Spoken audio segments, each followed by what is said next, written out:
First at 4. 3 teens charged in connection to an attack and burglary.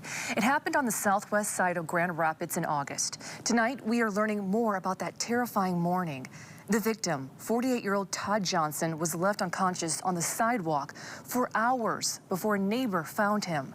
News 8's Adriana Doria has been digging into this story for weeks and joins us live in the studio.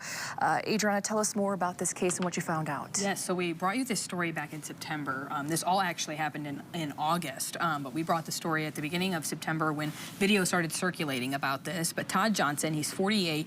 He was allegedly randomly attacked by teenagers, and then those teenagers robbed him, allegedly, and then went to his house, broke into his house, and stole his car. That's all according to Grand Rapids police. So this was a big story back then. There was a big push from the family to charge these teens because only one was charged at the time.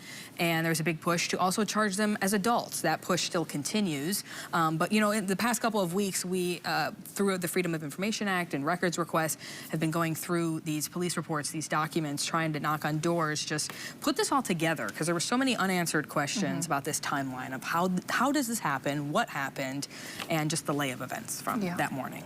Again, you said 3 teens charged. Are there more, Adriana? Yes, 3 right now. Grand Rapids Police Chief Eric Winstrom believes there are more. We know that, and you'll see in our story at 6 o'clock, some ring video shows more than 3. Ring video from the aftermath of the burglary. There's at least 6 in that video.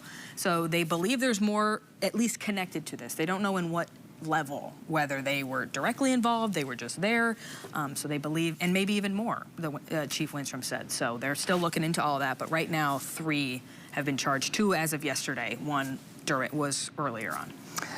There was a new development last night. Where does the investigation stand right now? Right now, again, 3 teens charged. They're still looking into this. They want, and the difficult part has been his injuries were so bad. I mean, he has a traumatic brain injury. He does not remember anything. He's struggling with aphasia, so they haven't really been able to talk to him. And I think that's a key element here as well. This also happened in the early morning hours when a lot of people are asleep, so it's really hard to kind of piece all of this together.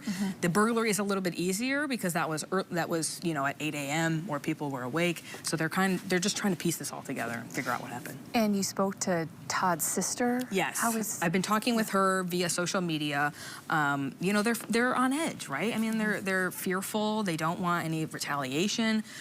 So, you know, we've been doing a lot of that communication through that. They don't necessarily want to do interviews, but he is doing better. They say he's out of the hospital. He went to a rehab center for a little bit, been just recovering at home, but they don't know if he'll ever get back to the old Todd. They don't know. I mean, they're thinking at least a year just to recover. And again, that could be just to recover to get back to some semblance of normalcy. But will he ever be the same? They don't know.